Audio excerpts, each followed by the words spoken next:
Bonsoir. Merci d'être là pour cette dernière séance de la journée, dernière séance de compétition de la journée. Alors, j'ai une petite annonce à faire pour ceux qui sont encore, qui ont retenu leur souffle encore. Donc, Rachida Dati ne sera pas maire de Paris.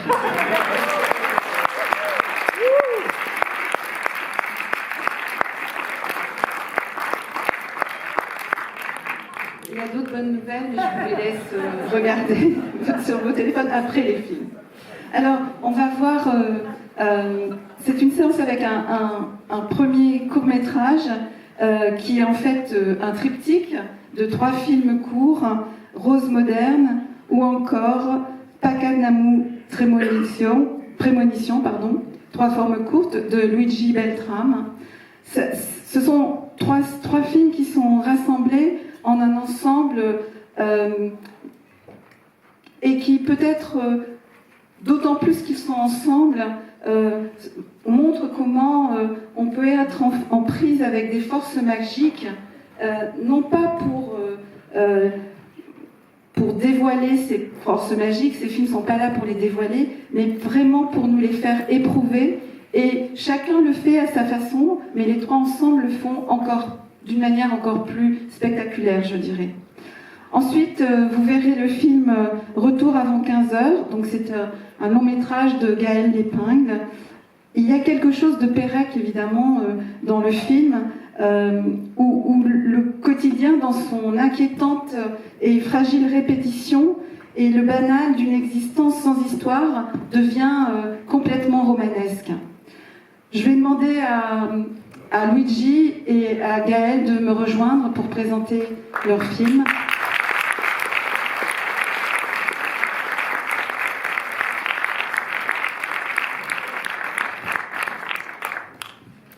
Luigi, peut-être d'abord. Bonsoir, enchanté. Je voulais remercier le festival et puis le public qui est là et puis cette bonne nouvelle aussi. Et du coup, c'est un film qui s'est construit par fragments, qui a été tourné en Super 8 au fil des années lors de voyages au Pérou, de voyages de recherche pour des projets documentaires. Je me déplace toujours avec une caméra Super 8 et j'ai tourné des espèces de visions comme ça qui attiraient mon attention, des points de condensation et que j'ai réunis et un peu, disons, réglés au montage en fait, et qui étaient destinés à un moment donné à une installation dans une galerie d'art. Du coup, c'était 3 petits films séparés. Et puis m'est apparue un peu cette idée de les rassembler un peu, comme vous disiez, comme un recueil ou comme un triptyque, quelque chose un peu poético-conceptuel, chaque petit film trouvant sa résolution, voilà, à l'intérieur de sa forme, et puis comme un ensemble aussi. Et voilà, bonne projection.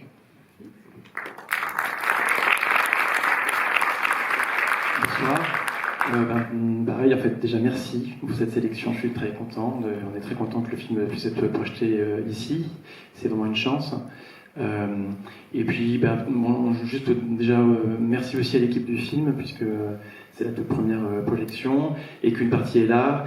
Donc, je vais faire court, mais quand même, c'est important pour moi. Il y a l'acteur principal, Serge Remco, qui est ici.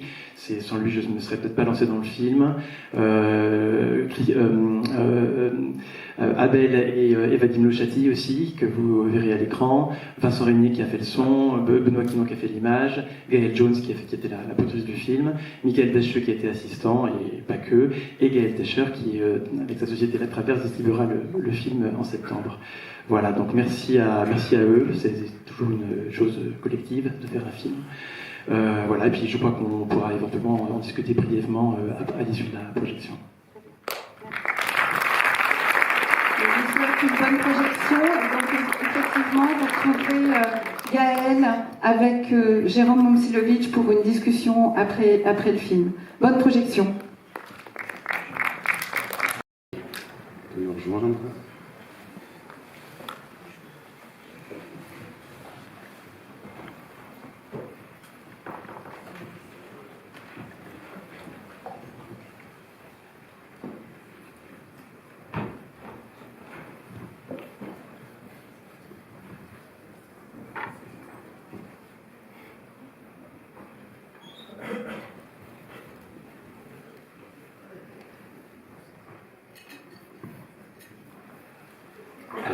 commencer tout le micro.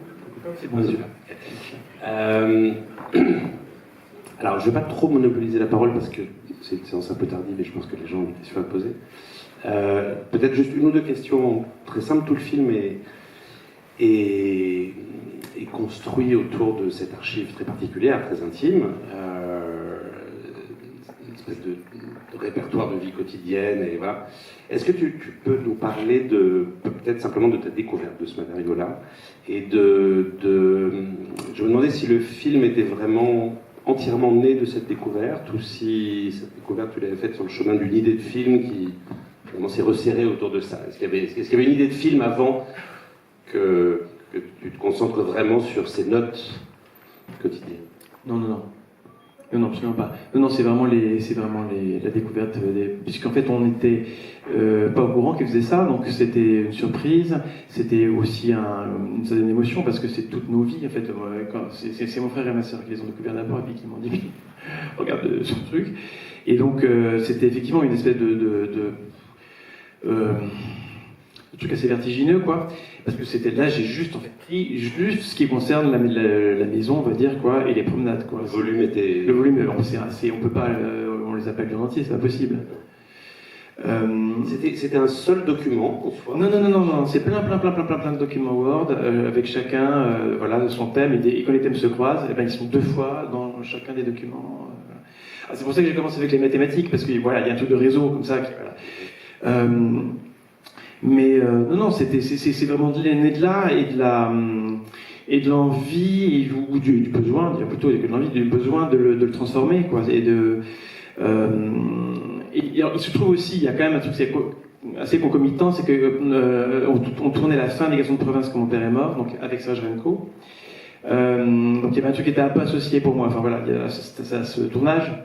Il se trouve que Serge ressemble aussi pas mal à mon père. En fait, assez vite, je sais pas, j'ai pensé à lui. Donc je pense que si j'avais pas connu Serge, je sais pas. Enfin, il se trouve que là, tout de suite, je me suis dit tiens, et si Serge les disait.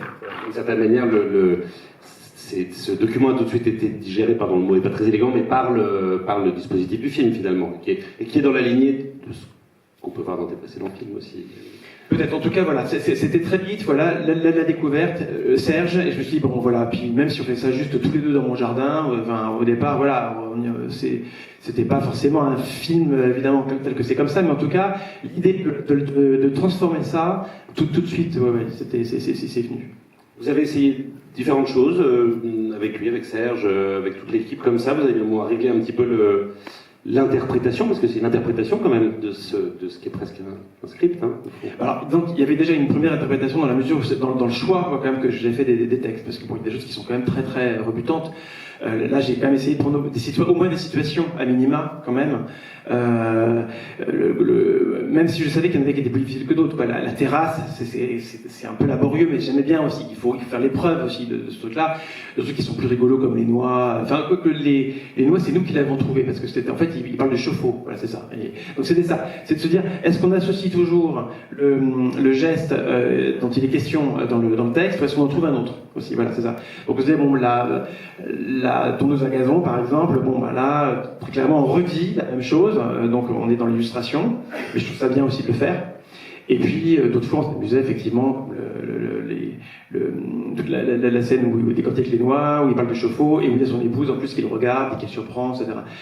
Donc en fait voilà, on a je sais pas Serge si tu veux dire quelques mots là-dessus, mais en tout cas moi j'ai passé quelques jours l'été précédent chez lui, on a cherché, on a exploré pour voir un peu ce qui était possible en théâtralisant la chose, c'est-à-dire est-ce qu'il regarde la caméra, est-ce que moi j'interviens, est-ce qu'il est que dans son où est le regard, comment ça passe aussi avec le parterre, parce que moi j'avais proposé à un moment donné qu'il ait des oreillettes parce que c'est tellement pénible quand même, mais il voulait dire tous les numéros, enfin il avait tous les chiffres exactement, il les a pris par cœur et tout, donc ça induisait aussi un certain type de jeu, donc voilà, on a cherché et puis voilà, mais en tout cas ce qu'on s'est dit c'est qu'il n'y ait pas une règle du jeu fixe, voilà.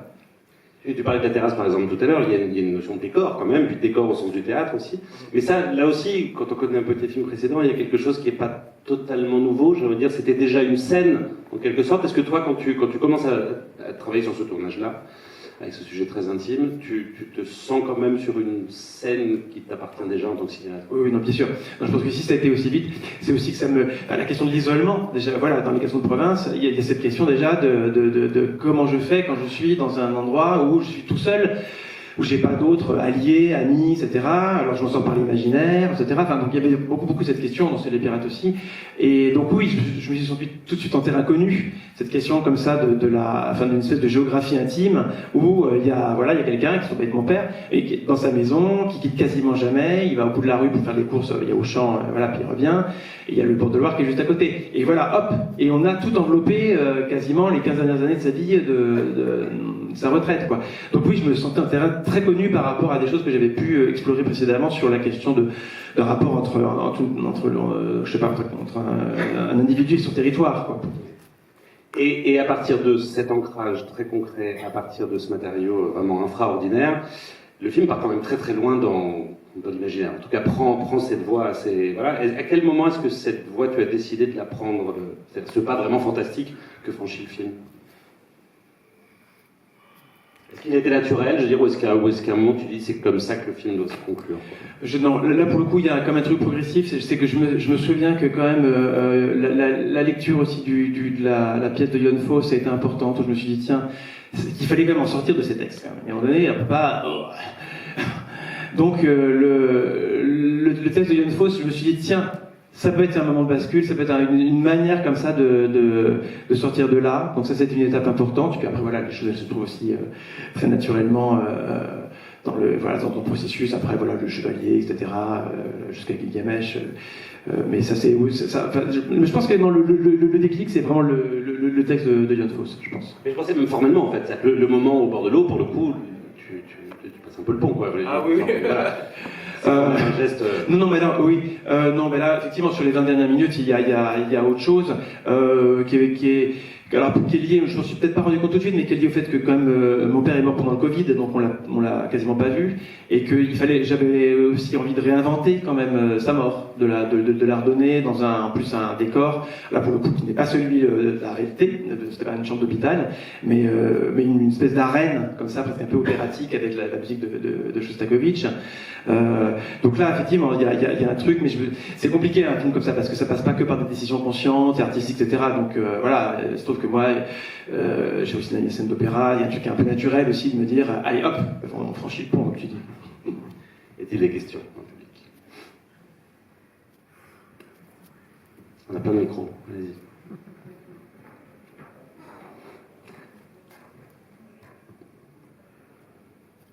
C'est juste ce que je peux dire, une chose parce que comme le déclic, quand même, que je dis là, c'est sur de voir transformer. Enfin, il y a une chose qui m'a touché quand même, ce qui m'a touché personnellement, enfin, et aussi quand même par rapport à ce que je recherche au cinéma quand même.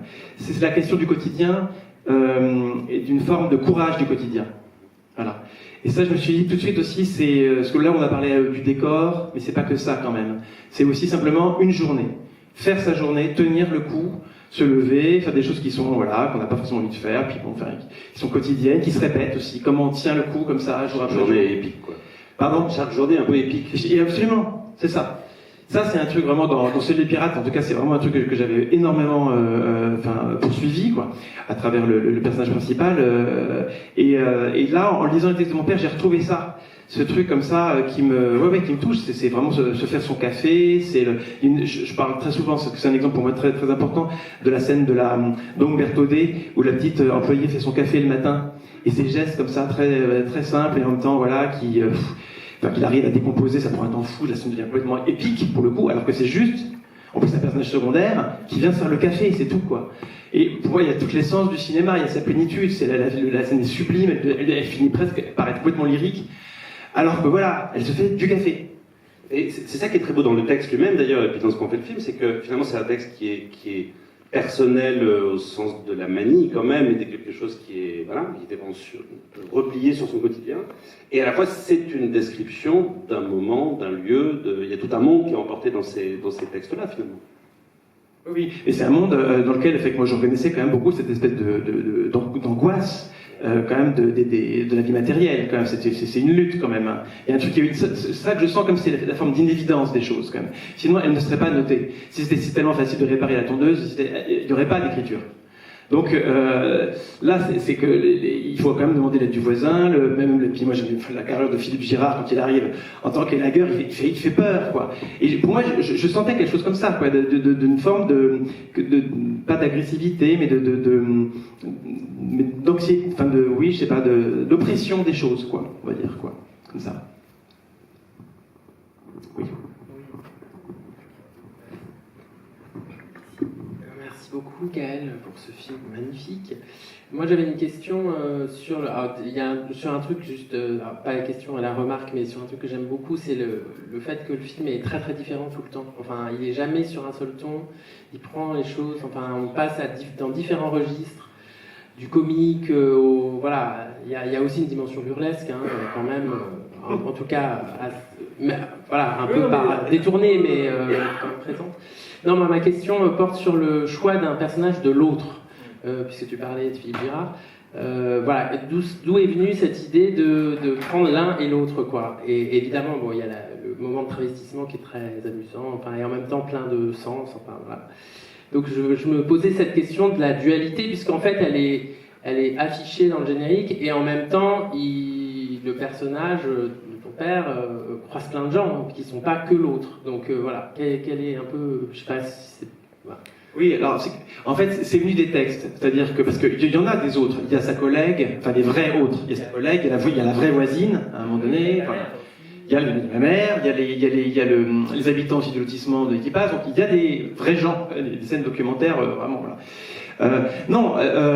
C'était par rapport au texte, en fait. C'est quand il était question, ma règle du jeu, c'était quand il est question de quelqu'un dans le texte, je vais forcément le chercher, enfin ça va pas être là le vrai voisin ou la vraie voisine, quoi. C'est...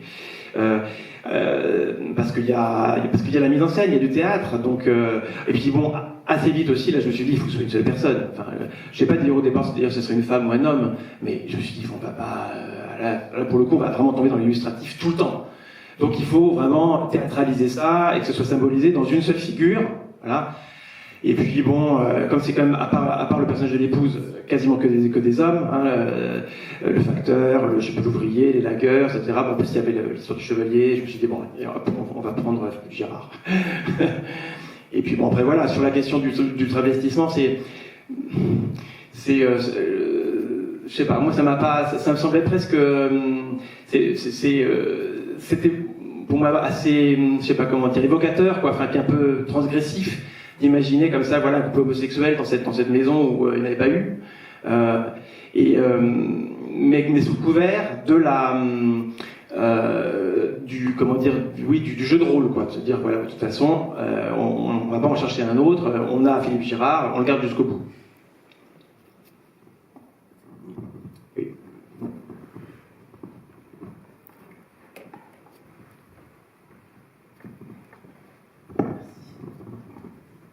Merci beaucoup pour le film. Et moi, je me demandais à quel point tu avais découvert des choses sur ton père en faisant le film.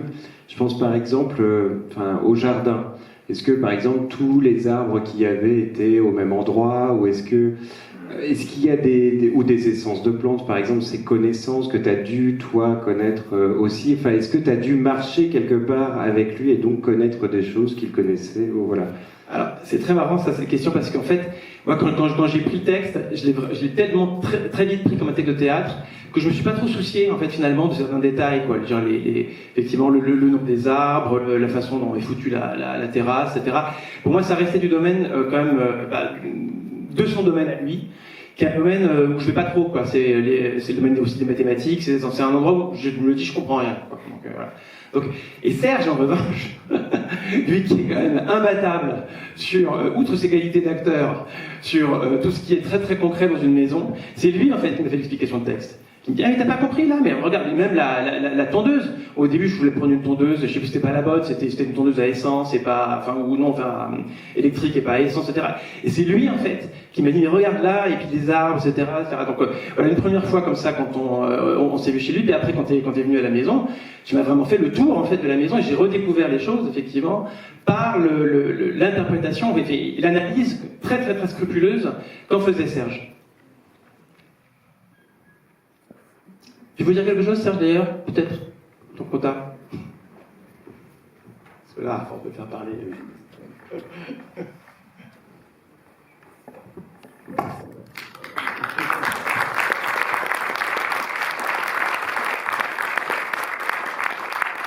Merci, bonsoir. Oui, ce texte était absolument impossible à mémoriser, parce que ce n'est pas des dialogues, c'est des faits. Et il y en avait des tartines, et pendant des mois et des mois et des mois, j'y arrivais pas. À un moment, j'ai dit à Gaël, on va pas y arriver, on va dans le mur. Et le fait d'arriver à la Petite Espère et de voir les lieux, cette saloperie de terrasse en cosse de bambou, par paquet de 4 à 26,27 € le paquet, enfin, et ça prenait sens. Alors, j'ai eu un déblocage du texte, vraiment, j'ai réussi à mémoriser le tout 10 jours avant le tournage. Mais je l'ai traîné avec moi pendant des mois. Et le déclic final, ça a été les lieux, quoi. Ça a été les lieux. Voilà. Je réponds à la question, je ne sais pas. Je ne sais même pas s'il y avait une question. Mais...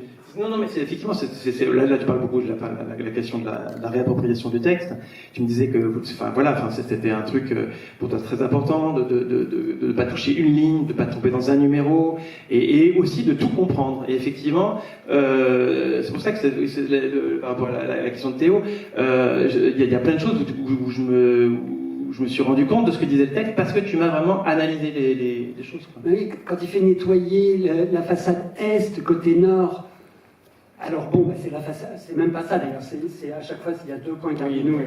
Plus précis. Et j'ai regardé sur Google Maps où était la maison, mais je ne trouvais pas, enfin voilà. Et c'est sur place que, après, c'est simple, hein, le soleil se lève à tel endroit, se couche en endroit, voilà. Bon. Et c'est comme ça que ça peut rentrer, quoi.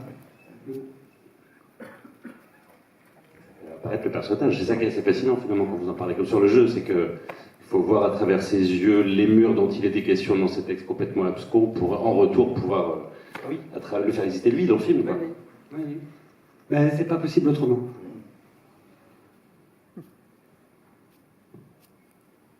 Une autre question?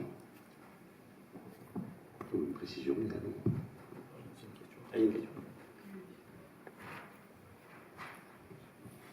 Merci pour le très beau film. Question face à ces tartines, comme vous les appelez, tous ces documents Word, comment vous avez fait votre sélection, comment vous êtes laissé travailler par le texte, et voilà, comment vous avez décidé qu'est-ce qu'allait être la sélection finale? Alors, il y avait comme des textes, tous les textes sur les enfants, par exemple, je trouve ça trop personnel, qui est à la limite pas intéressant. Non, il y avait quand même tout de suite la maison. Parce que même le jardin, en fait, il est traité comme la maison. Il n'est pas traité justement à travers les plantes, ce qu'il va faire plus tard dans les plantes de bord de la Loire. Il est traité par les constructions, la terrasse ou coupé, quoi. C'est plutôt taillé, voilà. Donc, c'était ça qui était vraiment central. Et à l'intérieur de ça, c'était quand même de trouver des situations. Parce que sinon, il y a plein de choses qui sont juste, j'ai cueilli tant de cerises ou tant de je sais pas quoi, etc. Ou j'ai fait la tente pendant une demi-heure de 15h30 Donc voilà, il fallait quand même que j'aimais bien qu'il y avait justement quand il y avait un peu de hors-champ, c'est-à-dire que quand il est question du voisin, quand il est question d'un peu du rapport quand même un petit peu à l'extérieur, quand même, voilà. Oui, c'est souvent des visites, le chauffe-eau, il y a la visite de machin, voilà. Et puis après c'est intuitif, où je me disais, est-ce qu'on va un peu s'amuser quand même un petit peu avec le texte? Parce qu'évidemment, la dimension de burlesque dont tu parlais, elle est plutôt elle est pas énorme, et quand même, je voulais, elle aurait peut-être pu d'ailleurs être davantage. Après, on l'a peut-être pas trouvé, ou ça ne venait pas, mais il y avait des choses. Après, il y avait des choses très drôles, mais qui étaient par exemple sur les voitures.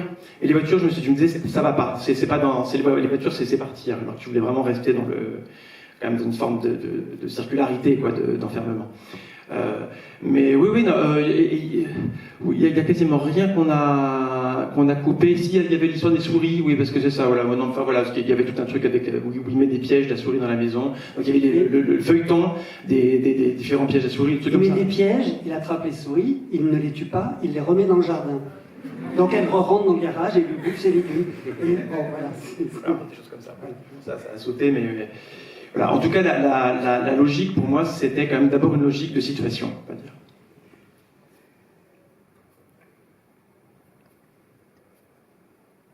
Peut-être d'ailleurs une petite question sur ta présence dans le film.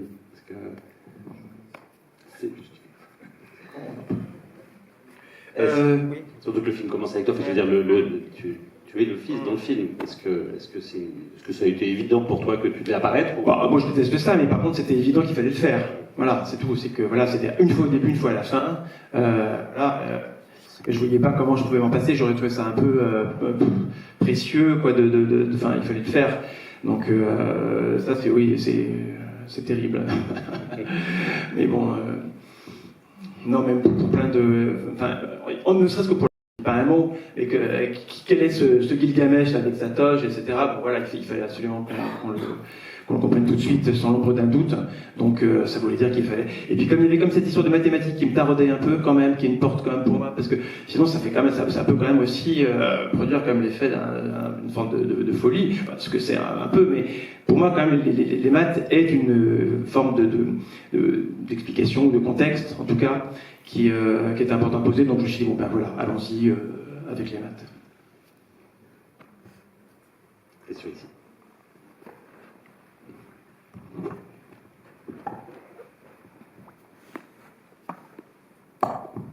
Oui.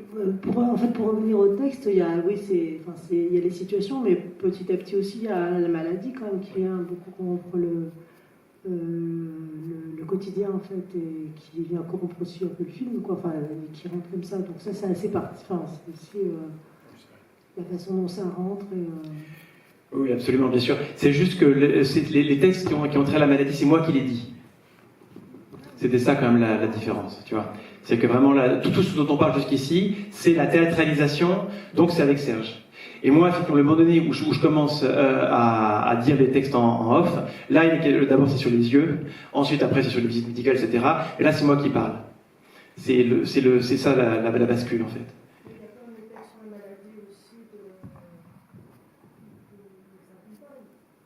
Ah oui. Alors, sur son épouse, oui. Mais ça arrive aussi assez tard. Oui, c'est dans la dernière partie, effectivement. Oui. Oui, donc ça va. Donc il y a un bloc après sur la maladie et la mort, pas sur les 20 minutes en fait, quoi. Mais c'est étanche, quoi. C'est pas sur ce qui concerne la survie plutôt quotidienne de la vie matérielle, quoi. La survie, après, elle devient vraiment de la survie,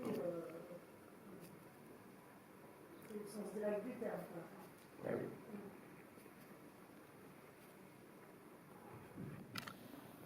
Est-ce que tu as envie d'ajouter quelque chose? Merci beaucoup. Merci.